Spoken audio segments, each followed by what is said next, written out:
In their attempt to discredit the God of the Bible, the atheistic community has come up with the problem of evil, pain, and suffering. It's an age-old problem, the idea that if there is a loving God and He is all-powerful, then why do evil, bad things happen to humans? Like I said, it's not new. Epicurus in the 3rd century BC said this. He said, "Is God willing to prevent evil, but not able? Then He's not omnipotent. Is He able but not willing? Then He's malevolent. Is He both able and willing? Then whence comes evil? Is He neither able nor willing? Then why call Him God?" You see, the problem being framed there is that if there is an all-loving God, then that all-loving God, if He had the power to stop all of human pain and suffering, then He would do that. Since the 3rd century BC, most atheists in the atheistic community have presented this idea as evidence against the God of the Bible. Listen to what Charles Templeton said. He said, "If there is an omnipotent and loving God, why does He permit earthquakes, hurricanes, droughts, and other natural disasters to kill indiscriminately tens of thousands of men, women, and children?" You see, there again the atheist presenting the problem. If there is a God, why does He allow things to happen that seem to us to be evil or that contain pain and suffering for the human population? Sam Harris used this line of reasoning in his atheistic writings. He said, "An atheist is a person who believes that the murder of a single little girl, even once in a million years, casts doubt upon the idea of a benevolent God." He said on page 55 of his work, The Letter to a Christian Nation, "This is the age-old problem of theodicy, of course, and we should consider it solved. If God exists, either He can do nothing to stop the most egregious calamities, or He does not care to. God, therefore, is either impotent or evil." You see, what's being said here is that God cannot be moral if there is any evil or pain or suffering that occurs in this world.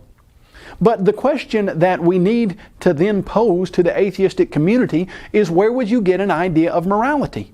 The problem with atheism's attack on God here is that when they say there is an objective moral standard by which we can say that some things are evil, they are positing an objective moral standard whether they like to admit it or not.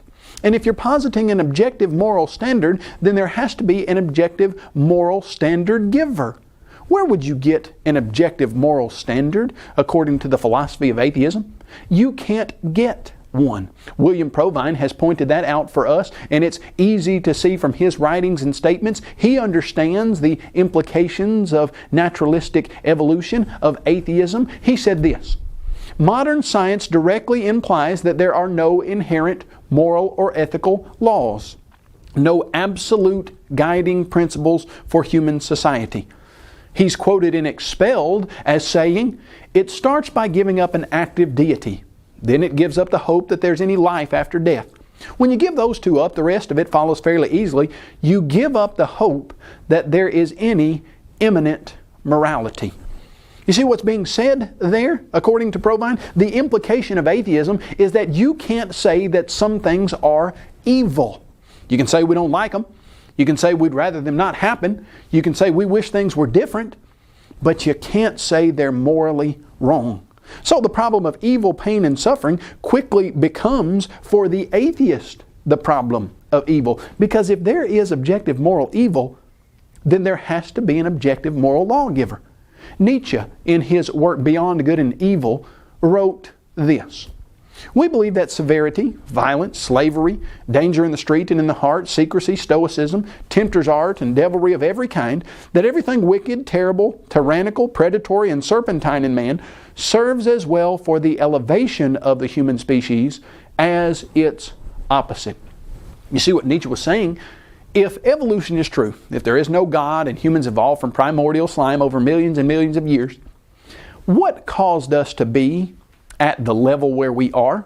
He said some of the things that caused us to get here are devilry, tempter's art, stoicism, treachery, anything bad and serpentine and predatory and tyrannical in humans. You might not like it, You might say, I wish things were different. You might say it might be better for the human species to do things not that way. But if you were to say, according to atheism, can you tell me that something is objectively, morally wrong? You can't. C.S. Lewis ran into this problem as he was searching for truth in atheism. He came in contact with the reality that atheism cannot give you a foundation for evil or rightness. Here's what he said in that regard. C.S. Lewis said, "My argument against God was that the universe seemed so cruel and unjust. But how had I got this idea of just and unjust? A man does not call a line crooked unless he has some idea of a straight line. What was I comparing this universe with when I called it unjust? Of course, I could have given up my idea of justice by saying it was nothing but a private idea of my own. But if I did that, then my argument against God collapsed too. For the argument depended on saying that the world was really unjust, not simply that it didn't happen to please my private fancies. Thus, in the very act of trying to prove that God did not exist, in other words, that the whole of reality was senseless, I found I was forced to assume that one part of reality, namely my idea of justice, was full of sense. Consequently, atheism turns out to be too simple." You see, what Lewis understood was that if you're going to say, we have a problem of evil, you're going to have to define evil with some type of standard. And if you can say legitimately that there is objective moral evil, then there would have to be objective moral good. And if there is objective moral good, then atheism cannot be true, because as William Provine, an atheist himself, noted, atheism undermines the fact or the idea that there is any foundation for ethics. You can't have a problem of evil if you don't have a God. So, C.S. Lewis said, turns out that atheism is just too simple. If there really is evil, then there really must be good. And if there really is good, there has to be a God. Now, what you see often is when the philosophical side of this argument fails, the skeptical community will attempt to use and appeal to emotion. They will see that, okay, we don't really have a problem of evil, pain, and suffering. And if we don't have a philosophical problem, well, maybe we can present an emotional problem. And in a debate that I had with Dan Barker, and in his writings, he often says something along these lines: all you have to do is walk into a children's hospital and you will see and know that a loving God does not exist. Is that true? That all you have to do is walk into a children's hospital and you see the suffering and pain that those children are going through and you know that God doesn't exist? No, it's not true at all. In fact, when you walk into a children's hospital, what do you see? Oh, you see some pain and suffering. But what do you see the parents and the doctors and the nurses doing with those children? You see them loving them, concerned about their welfare, taking care of them, sacrificing for them. Do you know you could use that same emotional appeal? And you could say, in order to prove that there is a loving God and that there is a standard of morality, of love and fairness and kindness and goodness, all you have to do is walk into a children's hospital and you will see care and concern for those children from doctors and nurses and parents and guardians. And those parents and guardians and doctors and nurses, they know that they're not going to be able to use these children to pass on their genetic information, but they love them and they care about them and they're concerned about them anyway. And that proves that atheism cannot be true and that there must be a moral God who gave us a moral standard by which we could use things like kindness and love and goodness to take care of these children. You see how that emotional argument works? You could use it for one as well as you could use it for the other. The emotional appeal that all you got to do is walk into a children's hospital and you know that God doesn't exist, it's absolutely positively wrong. Do people walk into children's hospitals all the time and believe in God and walk out believing in God? Absolutely. In fact, what you will see is that most of the people who are voluntarily going into those children's hospitals to give comfort and care to many of those children, most of them believe in God. Now, if that is the emotional appeal, as we're looking at this next idea, if there's not a problem of evil, because atheism can't give us a standard of evil and good, then there's a problem. They say, okay, maybe we can't give you evil, but there's a problem of harm, of suffering, of pain. We can see that some harm is being done to people. Well, let's look at that idea. If you go to the Barker-Butt debate that I did back in 2009 with Dan Barker, Barker says, you can't get through life without some harm. I think we all agree that it's wrong to stick a needle into a baby. That's horrible. But if that baby needs a life-saving injection, we will cause that harm. We will do that. The baby won't understand it, but we will do that because there is a greater good. So humanistic morality understands that within certain situations, there is harm and there's a trade-off of values. You see what Barker is saying, and what the atheistic community admits, is, all right, yes, it could be morally permissible for God to allow some harm if there was a greater good. Let me read to you another statement along those lines. Barker said, and may be right, may be wrong, when possible, you should try to stop the pain of others. If you have to hurt someone, then hurt them as little as possible. If you do have to hurt someone, then try to stop as soon as possible. A good person does not enjoy causing harm. You see, the understanding there is that under certain conditions, it might be the case that some harm or pain or suffering might be allowed to enter the world if it brought about a greater good. So let's see how the argument is progressing here. First, they suggest we got a problem of evil, pain, and suffering. We then point out, no, you can't say we've got a problem of evil because you can't say what is evil. Then you show that they say, okay, there's not a problem of evil, there's a problem of harm and pain. And then you suggest, well, could it be morally permissible for God to allow some pain if there was a greater good? And they say, yes, it could be morally permissible for God to allow some pain if there is a greater good. But they then argue that there's just too much pain. There's too much suffering. And they have to add a word. The word that they then add is pointless.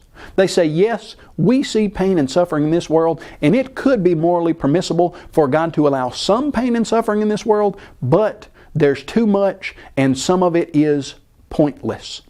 Let me read to you a statement by J.L. Mackie, who is a very famous atheist who has written along the lines of this problem of evil, pain, and suffering. He said that if the theist could legitimately show that the suffering in the world is in some way useful, then he said it's formally possible and its principle involves no real abandonment of our ordinary view of the opposition between good and evil.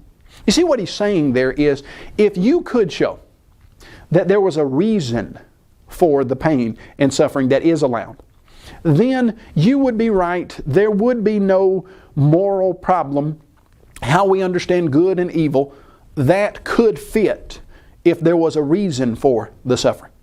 Now, it's not like he throws in the towel and says, okay, we give up. We as an atheistic community have admitted that some pain and suffering could be allowed, and God allows some pain and suffering. We give up, you win. No, that's not how this works.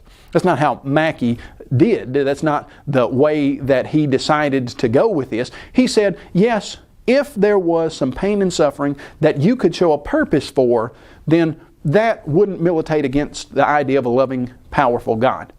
But he says, that's not what we see. What he says is, we can concede that the problem of evil does not, after all, show that the central doctrines of theism are logically inconsistent with one another. But, he says, the problem therefore now recurs as the problem of unabsorbed, or read that as pointless evils. And we have as yet no way of reconciling their existence with that of a God of the traditional sort. Do you see how the argument has been altered now? We have gone from the problem of evil, and then we see, well, actually, atheism can't give us a problem of evil. And then we go to harm and suffering, And if you were to say, does any harm or suffering militate against the idea of a God? They say, no, not any harm or suffering. It could be the case that God would allow some suffering, and that would not be inconsistent with our ideas of good and evil. But then, when you ask them, okay, so you can't give us really a problem of evil, so you give us a problem of pain and suffering, but you admit that some suffering could be all right. Who is to determine how much suffering? The atheist says, when I look at the world, I see too much pointless suffering. So now they've added a new word, pointless suffering. Dan Barker pulled this same kind of tactic. He said, I'm not asking for a world that's free of pain. No atheist is asking that the world be changed or requiring that if there is a God, He be able to change it. I'm not asking for a world that's free of consequences. What I am asking for is for human beings to strive as much as possible for a world that is free of unnecessary harm. You see, what we have moved now to is the idea of unnecessary harm. They are basically saying, yes, if you could show that the pain and suffering, the harm in this world has a point, then we would be wrong. Then the problem of evil, pain, and suffering would not be a problem for you. But you can't show that it has a point. Timothy Keller has made a statement that answers this argument perfectly. Timothy Keller said this: tucked away within the assertion that the world is filled with pointless evil is a hidden premise. Namely, that if evil appears pointless to me, then it must be pointless. This reasoning is, of course, fallacious. Just because you can't see or imagine a good reason why God might allow something to happen doesn't mean that there can't be one. Again, we see lurking within supposedly hard-nosed skepticism an enormous faith in one's own cognitive faculties. If our minds can't plumb the depths of the universe for good answers to sufferings, well then, there can't be any. This is blind faith of a high order. You see what Timothy Keller is saying? If we get the atheistic community to admit that some suffering or pain could be justifiable, then the atheistic community says, yes, okay, that's true, but there's too much. And you say, well, how do you know there's too much? They say, well, some of it's pointless. And you ask them, pointless according to whom? Who's not seeing the point to the pain and suffering? And their response, of course, is, we're not. So what you're saying then is, if you don't see a point to the suffering and the pain in this life, then there can't be one? Well, no, that doesn't make sense at all. In fact, what Keller says is that's blind faith of a high order, isn't it? Because they're saying if we don't see it, then there must not be one. If you were to ask who would be in the very best position to decide or determine if there is a point to suffering and pain that is in this world, who would be in the best position? Dan Barker gives you the criteria by which you can decide who would be in the best position. Dan Barker says in his book, Godless, there is no big mystery to morality. Morality is simply acting with the intention to minimize harm. And the way to avoid making a mistake is to be as informed as possible about the likely consequences of the actions being considered. Now you can see what Dan Barker is saying here. He says that the way that you avoid making a mistake as it relates to a moral decision is to be as informed as possible about the likely consequences. Who would be in the best position to be as informed as possible about how much pain and suffering could be allowed that would bring about a greater good? Would it be a finite atheist who doesn't understand what will happen in the future and doesn't know all the consequences of his action? Or would it be an infinite God who knows everything, who created humans and wants what's best for them, and who knows the consequences of how much suffering will bring about how much good? Well, of course, to ask is to answer. God is in the only position to know how much suffering would be permissible. You can see then what has happened to the atheistic argument. They started out with a problem of evil, pain, and suffering. You have to alter that, because if there really is objective evil, as C.S. Lewis said, then that proves that there is objective moral good, and that proves that there's a God. So the argument is often adjusted to the problem of pain and suffering. But then when you ask them, is some suffering permissible? They say yes, some would be if you could show that there's a point. So if you then contend, well, there is a point to the suffering that you see, they say no, there's too much pointless suffering. And if you were to ask them pointless according to who, they would say pointless according to us. Do you know why they see the suffering in this life as pointless, as not being used for a greater good? Because they have missed a key concept in the Bible. If there really is a God who loves His creatures and who has endowed them with an immortal soul, then that God would prepare a world by which they could have the most benefit for the longest amount of time. See, this world is a veil of soul making. The purpose for this world is not for humans to be as comfortable as possible for as long as possible while they live on this earth. The purpose is to forge character inside of a person to prepare people for eternity. You see, if you misunderstand the purpose of something, you'll certainly misunderstand whether it's good or bad. Suppose I have in my house some decorative fruit. In fact, you can come into my house and there is a little tray on a metal piece of furniture that has 3 green pears. And suppose you go up to one of those pears and you take it off of that tray and you try to bite into it, and it's plastic. And you say, Kyle, this is ridiculous. This fruit is terrible. You can't eat this. It's no good for you. And I say, no, of course you can't eat it. Of course it's not good for you, because you're misunderstanding the point of the fruit. That fruit is not to eat. That fruit is for decoration. If you misunderstand the point, you'll always misunderstand the value of something. What is the point of our existence on this earth? Is it to be as comfortable as possible for the few years that we're going to live here? Or is it to form a character that can last through eternity, where we will live in paradise with God and have the best chance to form a relationship with God while we're here? Is it that this world is a probationary period where we're here for a little while, and the things that happen to us are in play to intentionally help us to see what's the most important? Eternal life. Yes. So you see, the problem of evil, pain, and suffering is not a problem for the Christian theist. In fact, if there really is evil, there is a problem for some group, and that's the atheistic group. But if we can show that there really is evil, then there must be good. And then when you start to see where they're trying to go with this argument, you see that not only do they admit that some harm could be good, but if you could show that there's a point to it, then they would say, yeah, there's really not a problem of evil, pain, and suffering. And when we show that the point to it is to forge character that will last through eternity, well, their accusation against God falls flat.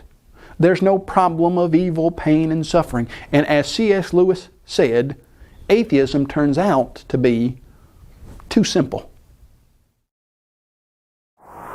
This has been a presentation of Apologetics Press, an organization dedicated to the defense of New Testament Christianity. Visit us on the web at apologeticspress.org or call 800-234-8558.